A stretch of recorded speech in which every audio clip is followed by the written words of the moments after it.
Hi there everybody, and welcome to the first official video for Gonecommandercrazy. Today we're doing a gameplay video between Dralnu Lich Lord and Damia Stone. Dralnu is played by myself on the right and a good buddy of mine, Pierre, on the left, playing Damia. A few things about the deck. Despite a lot of people hating on Dralnu because they think he's bad, he's actually a pretty powerful commander. Effectively doubles the amount of instants and sorceries you have in your deck. Nothing better than double Plague Wind. So, start off playing by GUB here. It's going to be a pretty slow start. Here does the first turn, Divining Top. The Damia deck here is pretty much still in prototype form. He took apart a few decks to build this one, so you might see some duplicate cards, which he throws out. But the basic premise of the deck is to smack down Omniscience as soon as possible, refill your hand with Damia, and then just cast everything for free. And third turn, I played Cure the Great Glassspinner. It's a very powerful card. It's 3 for a 2/2 flying body, but it counters the first spell or ability that targets any creature you have. As a commander, I don't know how good she will be, but I suspect that it might be pretty good, considering she's, pretty good control card. For Dralnu, if you have stuff to protect him from getting damaged pretty hard, he's actually really fun to play with. Unless you get Banefired, of course, and you have to sack like 15 things. So for his third turn, Pierre smacks down the Jund Panorama and then plays the Lotus Cobra. I have a quick answer for that, and it's going to be the Liliana of the Veil, using her second ability to cause him to sack the Lotus Cobra, because I don't want him to accelerate too fast from the start. In response, he taps to use his Divining Top to see what kind of answers he has for that, but nope, nothing. And Kira comes in for a big 2.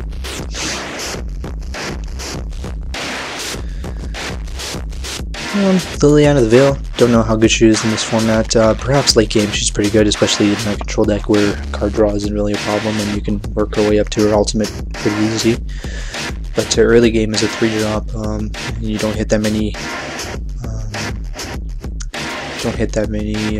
draw cards, and there's mana you want to spare for counter spells and such, then you can't really spare the cards. But Pierre plays the Golgari Rot Farm here, returning the forest to his hand. I'd like to apologize in advance, I guess, for the shaky camera.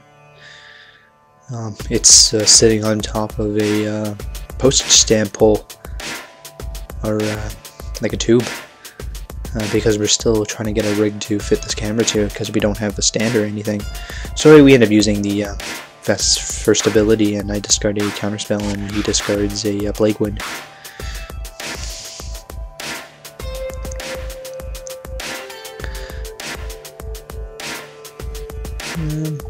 Like I said, Vest right now is essentially early game is good for 2 kill spells, and here plays a Diabolic Tutor, and I don't want that going off, so I cast the Undermine and drop him down 3 life.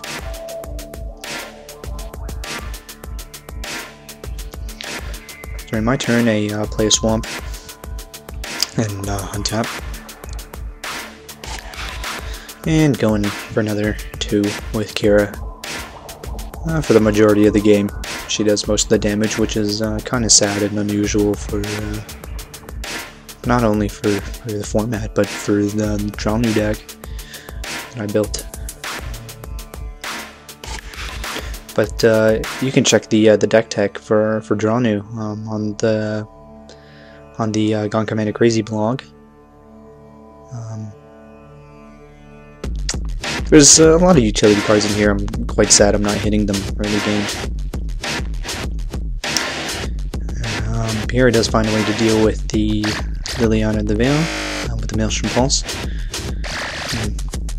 pretty much because he doesn't want me snacking his Damia when she hits the board. And because of that, I swing in with another 2. Kira.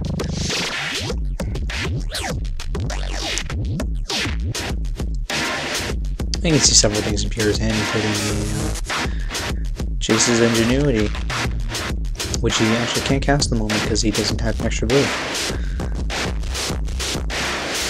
Well, like I said, his deck is still in the prototype stages, and we're doing this video just to test out everything, the video equipment, the audio, and you know, checking out the editing programs. But anyway, he just played a Ristic Study here, and in response I'm going to cast the Vampiric Tutor because I don't want to have to pay the 1 extra.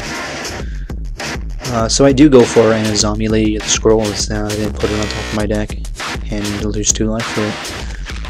But I do a big misplay, because while I have the big the Azami in my hand, I don't have the mana necessary to cast her. As you can see, I have 2 islands down there, and no other lands I can generate the blue. So I'm stuck with her in my hand, which is quite sad. I do a big misplay afterwards. I do flash back the Vampiric Tutor with my Dralnu, and I do search for a blue source, but by that time I'd forgotten that I'd exiled Zombie. So let's see what happens there.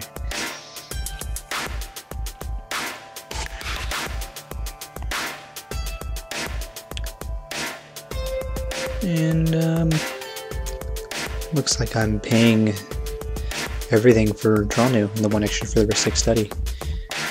Dralnu, very good card again. Swinging the Akira. You guys noticed that this isn't the actual art for Dralnu. If you've been to the blog lately, you've seen that I actually did an alternate art of Dralnu from fan art for Iced Earth. Big credit to the artist. Again, no infringement intended, it's just for casual use. I do a lot of these alternate art cards because, you know, I want to give something unique to Commander. You know, it's interesting having something that's legendary leading your deck, but you know, a lot of people have the exact same thing, and it's not really fun to look at over and over, especially if it's popular commanders like Rafik or, you know, Riku of 2 Reflections and such. I do pay 6 mana for Kaiga the Tidestar there, and forget to pay the 1 for Ristic Study. Pierre doesn't catch up on it until later, but he realizes that he draws anyway from the Damia, so it's back. So he smacks down the evolving mobs there. And it's just planning on his move. And he is searching through his graveyard because he does have a Praetor's Council in hand. So he cracks the Evolving Wilds for an island. Just fixing the camera there.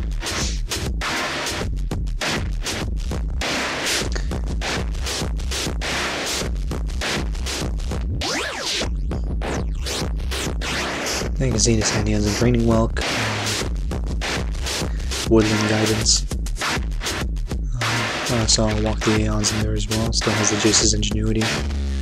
I don't really have anything incredible in my hand. He drops down the Woodland Guidance here to recollect his Maelstrom Pulse. And Woodland Guidance is a very underplayed card in EDH in my opinion. It's a 4 mana cost Recollect that you know, has a clash ability, and if you win the clash, then you get to untap all your forests. And the first time it was Tide, and this time I'm going to flip up a Time Warp, and he has a Primeval Tide, and he's going to choose to keep that on top. I don't really want the Time Warp at this point. So he gets the Maelstrom Pulse back, and untaps his lands, or sorry, his forests. There it goes.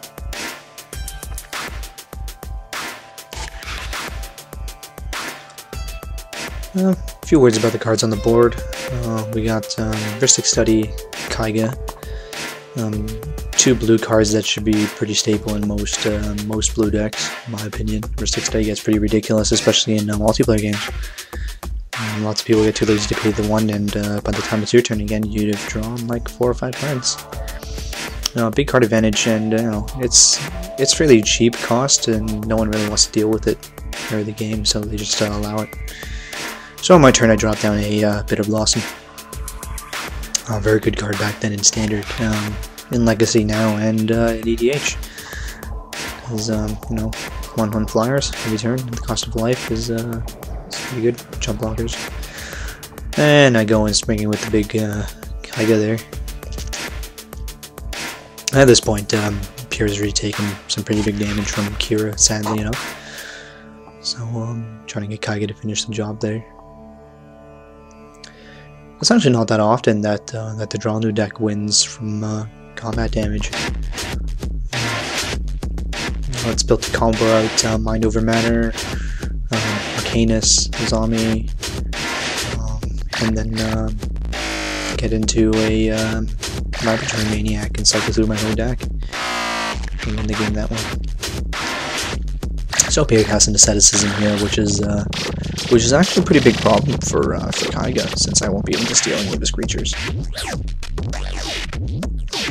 So he comes in swinging with the Damia, and I take it. So during my turn, I get the 1/1 flyer, and looks like I'm gonna cast the Mimic Bat and pay the 1 extra for Ristic Study, and come in strong for 7 with the team. Notice that I have Dralnu here just kind of sitting. He doesn't really do anything until I really need him to. He's not an amazingly essential part in the deck, but he does do a lot of pretty ridiculous things, especially double time warp, double time walk. Oh, sorry, double time stretch. Big wins, washouts. So Pierre plays Walk the Aeons, and I have the ability to counter it because I have a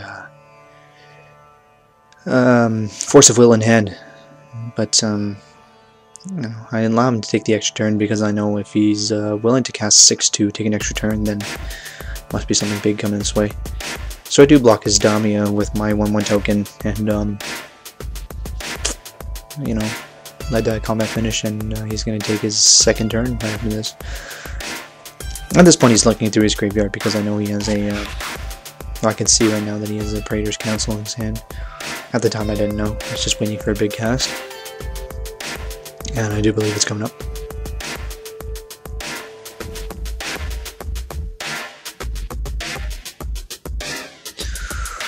Here it comes. He's getting ready for the big cast. This is the moment I was talking about earlier when I use the Force of Will, the free counter ability, and I exile a zombie. And I completely forget because they flash back Vampiric Tutor with my Dralnu and search for a blue mana source.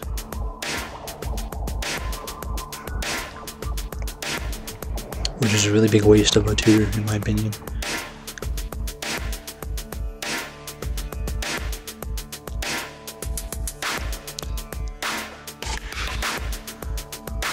So he's going to leave his Damia untapped, and I'm going to take my turn there, get my 1/1 token, and flash back my Vampiric Tutor, just like I told you. And at this point I'm going to search up for River of Tears, which is kind of a bad move. I kind of overlooked the Necropotence on the bottom of the deck there, and I'm seeing as though I had the black mana to play it.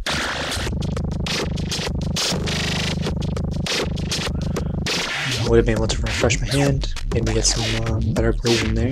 Make this video a bit more exciting, because it seems pretty static at the moment, pretty boring. I apologize. Control decks have a tendency to do that. So I do take my turn this time.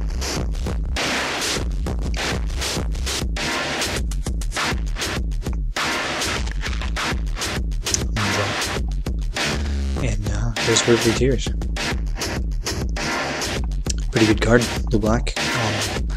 Most blue-black dual lands are usually worth running in 2-color decks. I think I'm looking through his deck because I have a reanimate in my hand. And 7 again to Pierre for my team.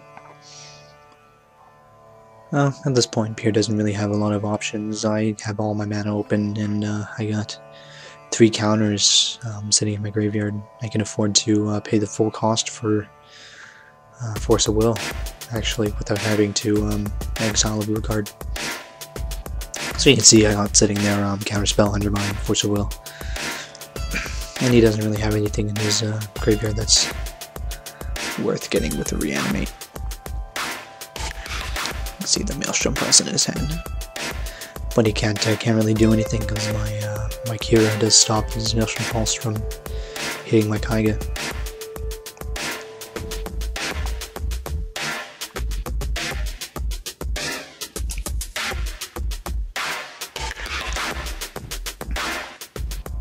I guess he just realized there that he couldn't do it.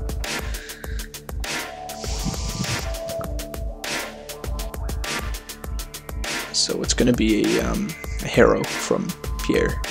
He's going to sack a forest to get a swamp and an island, I believe, so he can finally cast his Jace's Ingenuity.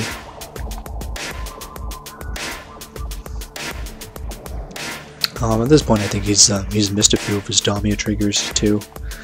He hasn't drawn back up to 7 for a few turns now, and we both overlooked that, which is very unfortunate, because I think that slowed down the game. He was top decking for most of it, even with the top.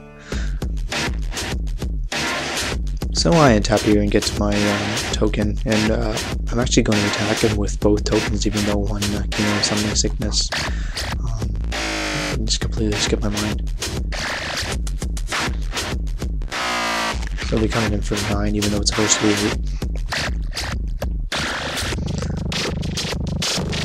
8. He's looking at the Draining Walk in his hand. He wants to flash it in to block the Kaiga, and even though there's nothing to counter, he doesn't want to take any more damage. So I decide to try to flash back my counterspell to get rid of his Draining Walk, but he does play something that's very unusual, and I don't really see in EDH decks. It's 2-cost counterspell. It counters the second spell played each turn for 1 colorless and 1 blue. Oh, it's not a terrible card, especially in EDH where people are casting multiple spells a turn, but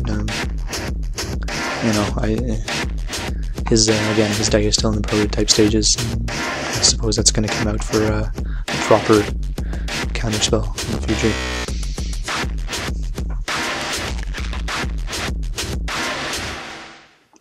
And here he drops a Massacre Worm to take out Kira and my tokens finally. So now he can Maelstrom his pulse. He can Maelstrom Pulse his way through my guys.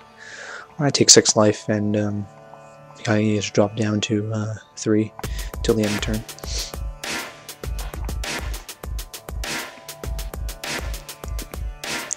But I do have the Mimic Vat, and if he kills my Kaiga, I do get to imprint it on the Mimic Vat, and he does kill it, and I won't be able to take control of any of his creatures because of the asceticism.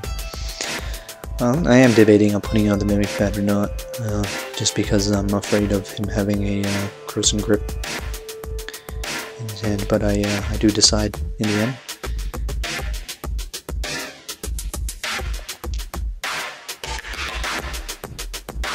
So I smack down a Creeping Tar Pit. At this point, Pierre's not at that much health anymore, and getting in for a few attacks unblockable, I should finish him off. And because I played land, I get to spend the black to reanimate, paying the 1 extra for the risk study.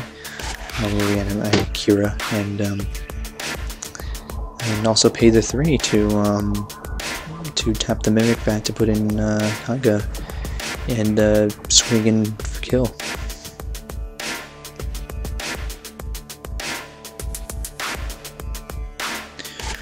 So he realizes over and doesn't really have any solutions for anything. I still see the Jace's Ingenuity in his hand, and he didn't play it earlier.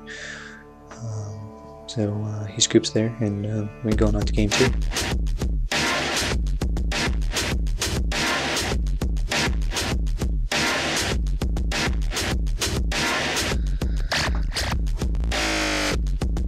Yeah, at this time I think I'd like to talk a bit about the Commander blog website that we have going. I really recommend that people check it out. There's a lot of it does a lot of spoilers for the upcoming sets. Right now we're covering Return to Ravnica, so a few speculated spoilers, stuff that's coming out. We're keeping up with MTG Salvation and such.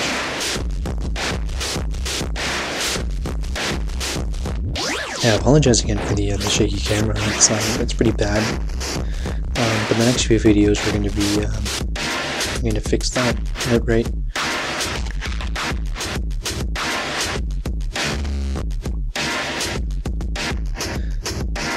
So Pierre's going to start first. We're doing a Paris here. Since it's a pretty casual format, we always allow the first Paris to be free, so no penalties for that.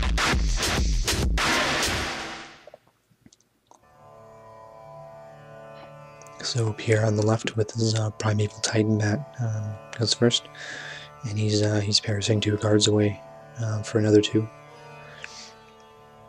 I see the Massacre Worm in his hand.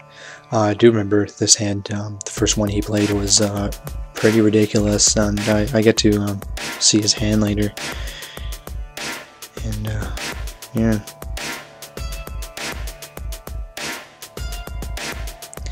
So I start off strong with a Underground River and a Soul Ring, and he plays 2 for Rampant Growth.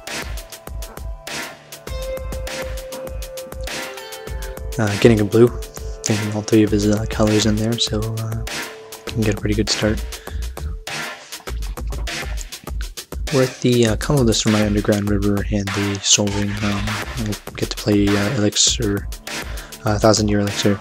That's a pretty good card for commanders who have activated abilities, because they can be played as though they had haste, and you can always untap those with the Elixir, which is pretty good, especially with Dralnu. So you give 2 cards flashback to the end of turn, and he gets to use his ability as soon as he comes in.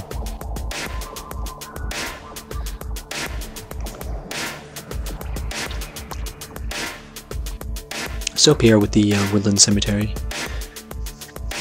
I'm a bit worried about his deck sometimes, because most of his decks, aside from Shroom, run a lot of mana wrap, and they get pretty ridiculous, like Wart. Plays a Fabricate there and searches for a Soul Ring as well. But back to his Wart deck. If you've never seen what Wart does, it's I guess pretty fun at times, especially because you can replicate a lot of the instants and sorceries, so it's essentially cheaper Dralnu, I suppose, without the control colors. Sorry, it wasn't Replicate, it was Conspire. So here's played the Soul Ring. I'm going to drop down a Heavy Creek and leave my mana open, because I'm about to take a look at his hand with Vendilion Clique. But with the amount of mana that he has out right now, he's going to tap out for a Damia,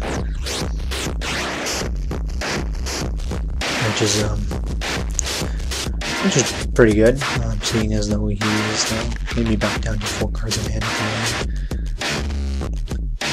So at the end of his turn, paying 1 life for Underground River, I'm going to Vendilion Clique and get to look at his hand and not that card and put it at the bottom of his deck. But as you can see, he has Praetor's Council, Massacre Worm, Go for Throw, Crimson Grip, and Maelstrom Pulse. I was quite worried about this hand, but I decided to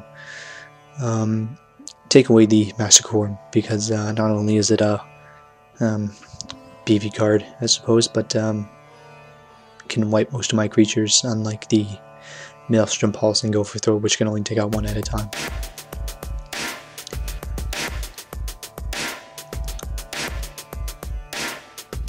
So now I have 6 mana, and I do have a Grave Titan in hand, but I don't want to cast it because of that Go for Throw and the Maelstrom Pulse.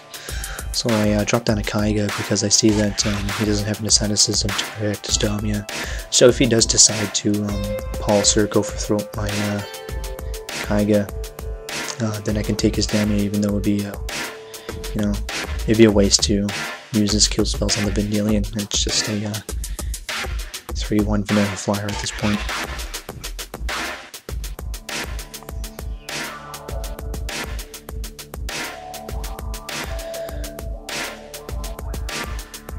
So unlike the previous game, Pierre's getting a pretty good start this time. He's refilling his hand and he's not missing the Damia triggers like he was last time. And here he decides to Maelstrom Pulse my Soul Ring, which is a pretty funny move considering that it kills his Soul Ring as well. He didn't realize this and it was a misplay, although I guess looking back on it now, it was pretty good because while Pierre has mana acceleration, I don't. I only get to play 1 land a turn, and any extra mana I can get is very helpful. So he forgets this, but he tries to play something in response, but he just lets it go. And then he comes in with Damia and decides to take quick commander damage. It's not really bothersome to me at the moment. Damia's only 4/4. Nobody really runs pump spells with Damia, so I'm not gonna die from commander damage from her.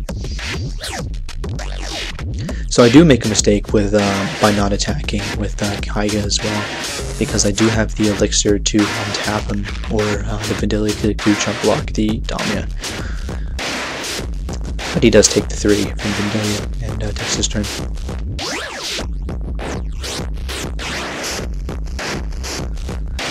So from what I can recall, I did have a Misdirection and a few other nasty cards in my hand, including Grave Titan.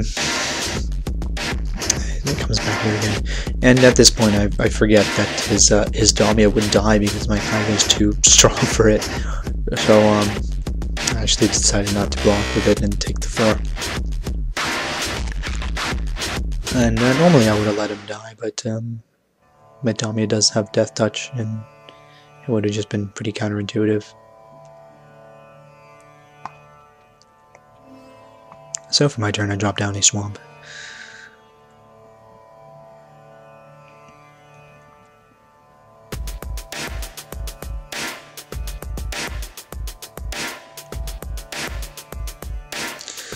And the 2 for the Lightning Greaves, but I wanted to put them onto the Kaiga, but he does have the Corrosive Grip.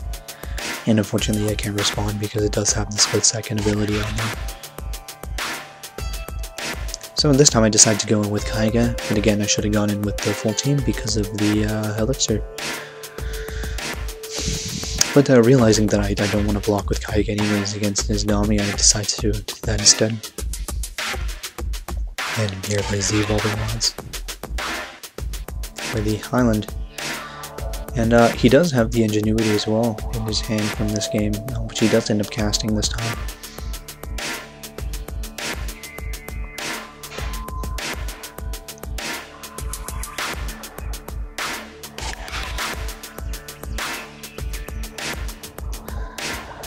So again, 4 from Damia.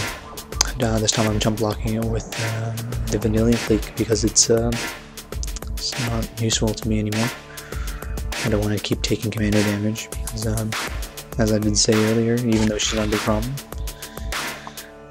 you know, commander damage does stack up. I just played a Shrinking Mage.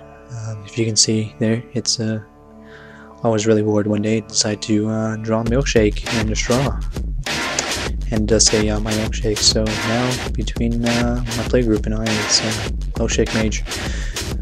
But there's only usually 2 or 3 targets for Trick Mage, and this time I will go straight for the Divining Tom, since the Soul Ring is already gone. Another obvious choice is either Aether Vial or Skull Clamp. So I go in strong for 5 again with Kaiga. And I choose not to play the Divining Tom this turn because I want to keep my mana open for Cancel. Or any other counterspell that I have. I believe I might also have an Undermine in there.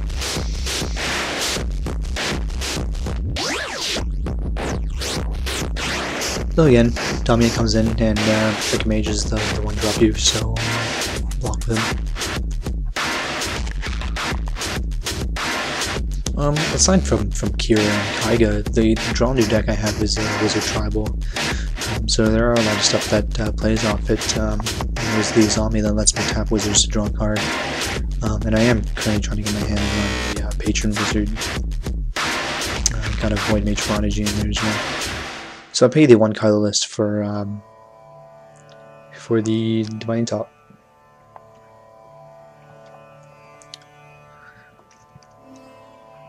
And I do pay the 1 to use his ability. And if anybody knows, in a control deck, in a blue-black control deck, Divining Top is absolutely ridiculous. Especially if you top deck counter spells. So I go in strong with the Kaiga, and I think he's had enough of taking damage from something that killed him last game, so he does go for Throated, and I take his Damia. So I get to draw back up to 7 cards every turn. I don't know if the going for Throat was an oversight for him, but probably just didn't want to take more damage because he's pretty close to death.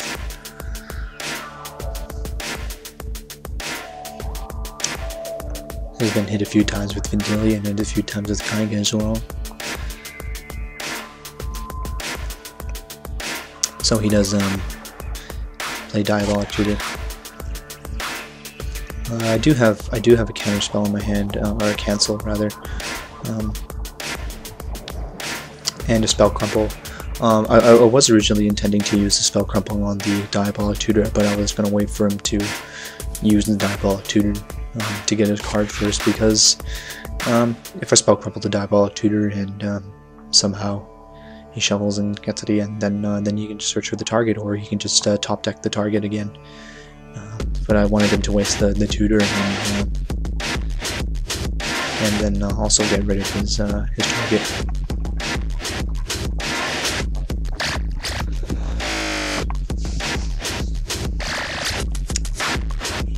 So I do get to make really good use of his Damia and draw 5 cards from there. I did draw a Fate Spinner and a Trick Bind.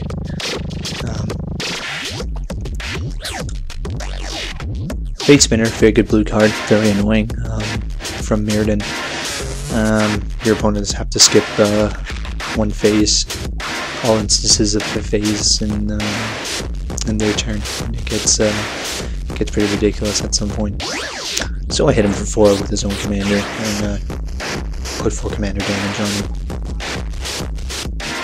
I guess pretty annoying, I suppose. But he does play the Life's Finale, gets rid of the Damia, puts it back in his command zone, which I think he does accidentally put in his graveyard. I try to spell crumple it, but again he uses that ridiculous card that nobody ever uses. So he gets rid of the Fate Spinner, and he gets to search my deck for 3 creatures and put them in the graveyard, but he mistook that for me wanting to cut his deck, or sorry, my deck. So I do remind him, and he says okay. But it was actually pretty bad because I ended up defining top for a reanimate. So there he goes for probably some of the 3 best cards in the deck. Oraio, Sword Helmet Ascended, Consecrated Sphinx. And he's looking for Arcanus because Arcanus is one of the big combo pieces in the deck. But luckily I am running a blue-black deck, so it has a few reanimated cards in there, so I can pull them back out whenever I need to.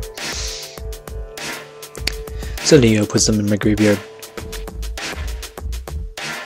And shuffles it for me. I don't choose to cut, so at the end of the turn I top, and it's up to down. You can see that there's a Terramorphic Expanse in there. There's a Demonic Illusion as well. And there's the Reanimate now on top of the deck. So I'm going to draw it and pretty much play it right off the top. Here, let's let a big sigh.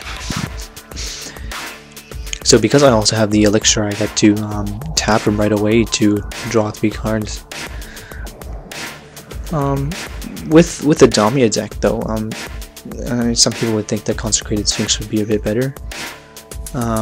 But I chose Arcanus because not only do I get to tap immediately for the 3 cards, I also have the Elixir to untap him and draw another 3, and he does have the ability for me to bounce him to my hand, considering I believe he still has the Maelstrom Pulse in his hand. Oh, sorry, he does not anymore. But I do see he has the Praetor's Council and a few other goodies.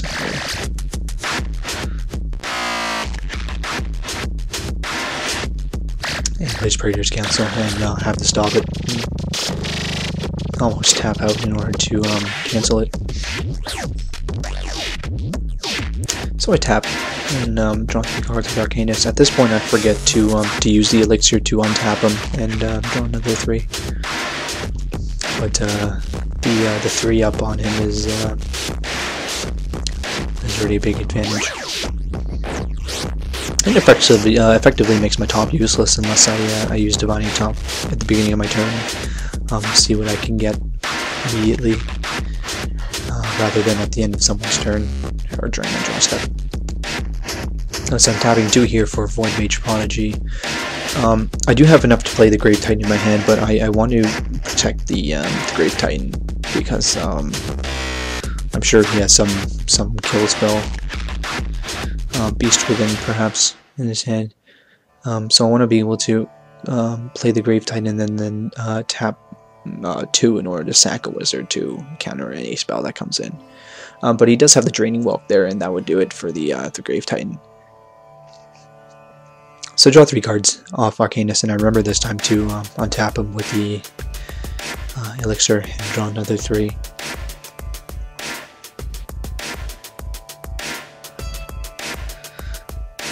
I can see that Pierre has Omniscience in his hand. He does have Time Stretch as well, and so do I at this point. So here I'm smacking down the Grave Titan, and he is going to try to counter it with a Draining Hawk. But he forgets that I have the Void Mage Prodigy, and I'm going to tap 2 to sacrifice the Void Mage Prodigy and counter the Draining Walk. I forgot that tapping the Vivid Creek for mana doesn't use up the counter. So I get my 2 zombies there, and I actually decide to attack him with the Arcanist for just drop him a bit lower and do some more damage so that Grave Titan can finish the job. Especially since I have the elixir, I'm not too worried about not being able to draw cards because I can just untap Arcanist. At the end of turn I have a bit too many cards and I discard a few lands and a Trick Bind. Trick Bind also a very good card, EDH. Stops any enter the battlefield ability on top of being a split second card. Can pretty much nullify any static effects as well until the end of turn.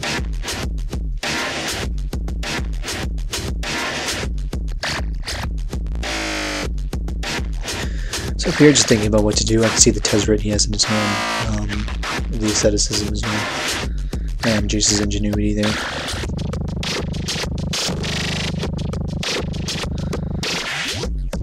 So he's separating his land piles. He's got the 5 there for the Ingenuity, which he's going to play.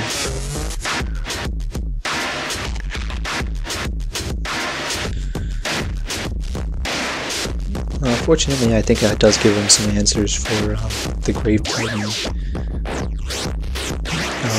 button that he can play right now, I believe. So he smacks down the Asceticism.